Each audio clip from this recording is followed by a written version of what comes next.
নমস্কার, আজকে আমি ড্রেসিনা ম্যাজেন্টার প্ল্যান্টটাকে রিপোর্টিং করব।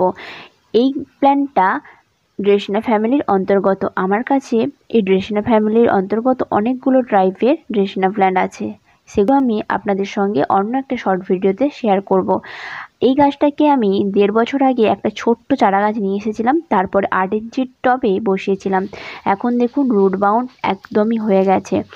আর এই রুটগুলোকে আমি বাড়তি রুটগুলোকে কেটে ভালো করে গাছটাকে রিপোর্টিং করব। আর সেই জন্য আমি সয়েল মিডিয়া বানিয়েছিলাম শীতের গাছ লাগানোর জন্য। গার্ডেন সয়েল, নিম খোল, সর্ষের খোল, সিঙ্গেল সুপার ফসফেট এগুলো মিশিয়ে যে আমি সয়েল মিডিয়াটা প্রিপেয়ার করে শীতকালীন গাছগুলো বসিয়েছিলাম, সেই সয়েল মিডিয়াতে এখন আমি ড্রাগনের প্ল্যান্টটা বসিয়ে দিচ্ছি। ড্রেসিনা ম্যাজেন্টা, এটাকে ড্রাগন ড্রেসিনাও বলে অনেকে। আর দেখুন রিপোর্টিং অলরেডি ডান। এরপরে আমি কিন্তু অ্যাপসম সল্ট দিয়ে দেবো, যেহেতু রুট কাটিং করছি যাতে না শক পায়। অবশ্যই জল দেবেন। আজকে তবে